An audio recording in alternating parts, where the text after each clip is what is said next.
We want to tell the government of Jubilee, including Uhuru and Ruto, that if Asaka-san cannot defect and resign immediately, the way Chief Justice wants to do, Kenya will never be the same again. In the shadows of Kenya's political battlefield stood one man who refused to be silenced. Until bullets did the talking. This is the story of Jacob Juma, a billionaire, whistleblower, and ultimately a marked man. Outspoken and fearless.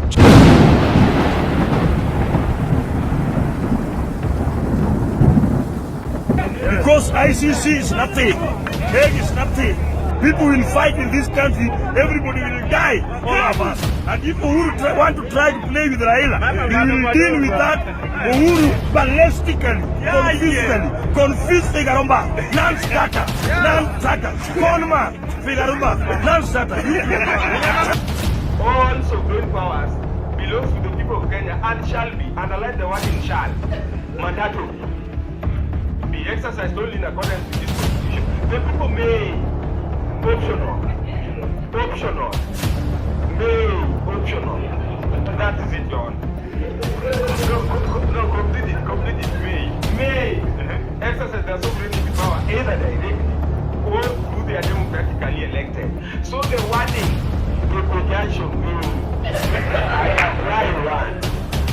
Juma accused top politicians of theft and betrayal. He wasn't just pointing fingers, he was naming names. Post roped in businessman Ben Gethi and Elgeyo Marakwet Senator Kipchumba Murkomen as part of a communication network. He then proceeds to post a graph of the alleged communication web involving phone call conversations between Gethi, Murkomen and Farouk Kibet.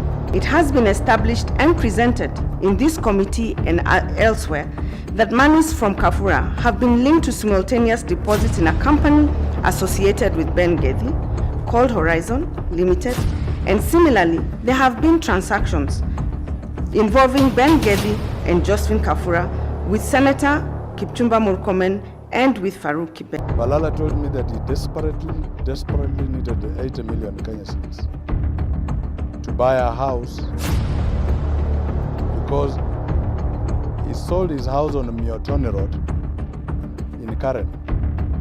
He warned the country. He told his friends. He predicted his own death. Of March, he declared that he was willing to die, quote, for the sake of this nation, if that is what will save us from corruption. According to him, and I quote, I have lived long enough to worry about death, he posted.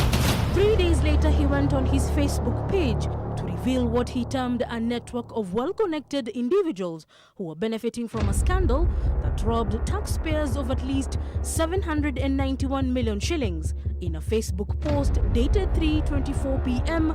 4th of March, the late Jacob Juma alleged that Farouk Kibet, a personal aide William Ruto, received some 35 million shillings as, quote, part payment from the NYS loot. And yet, no one protected him.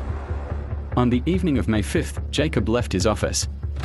Hours later, his lifeless body would be found in his bullet-ridden Mercedes along Gong Road.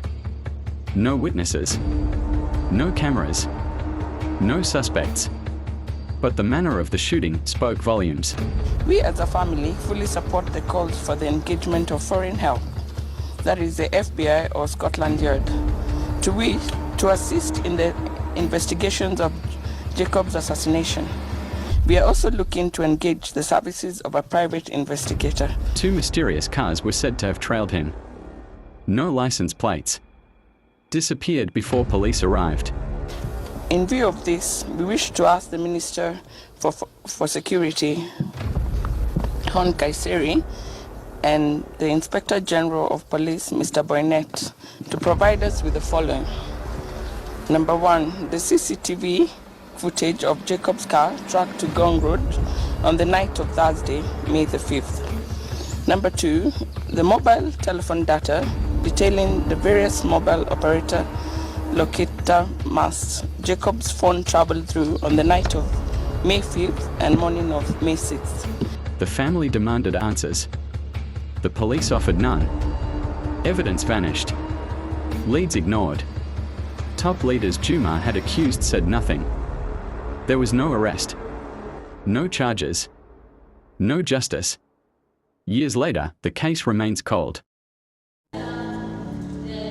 Almost a week after he was gunned down, the remains of outspoken businessman Jacob Juma were brought to the All Saints Cathedral, marking the first steps towards his interment later in the week.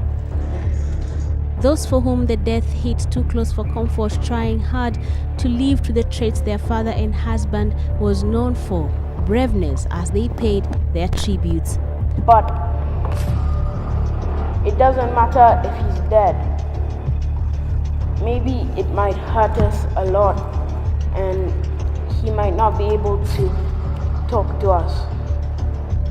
But that doesn't mean he has to stop his work. Even though he might not be physically alive, his soul is still resting in God's palms. Very hurting and bitter the way Jack died. I was waiting for him at home that day, that evening. He did not turn up. But even in the midst of the eulogies, revelations about the manner in which the police have handled the matter so far. To today, I've not seen any policeman come to talk to me in my house for any kind of investigation. So when I hear this investigation going on, I don't understand. We know that there is a system of systematic cover-up, deliberate diversion. The police have, in the wake of the murder, been on the receiving end of their probe into the killing, and the IG particularly was singled out for his summons to opposition leaders to record a statement over the death. He knows where they are, but we know because the orders came from above. That's the reason why that happened. Jacob knew this was going to happen. All of us knew it was going to happen. If the government is looking for volunteers in investigating homicides, it has no business being a government. The deceased, an astute businessman and anti-graft crusader, had prior to his death expressed fears for his life to several people. Mr. Juma was speaking too loudly. My son. May I ask something? You would like to be respected? I know you're members of the press. Please don't write things that you cannot comprehend. Yes. Thank you. Thank you. You'll get a copy. You'll get a copy of this statement. How many media houses are present? Clip 3. Thank you.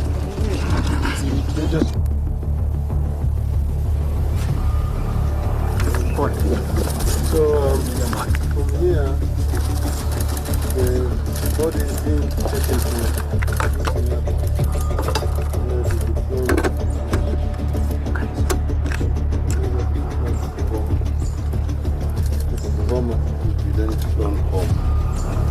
family are going to accompany the body all through.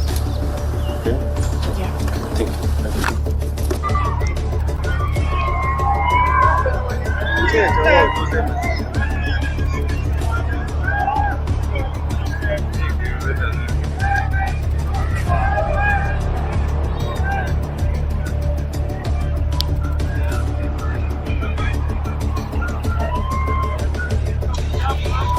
But in Kenyan memory, Juma's voice is louder than ever, and his killers walk free. He knew his time was running out. He spoke up anyway. In the end, Jacob Juma's silence was bought with bullets, but his truth remains unburied.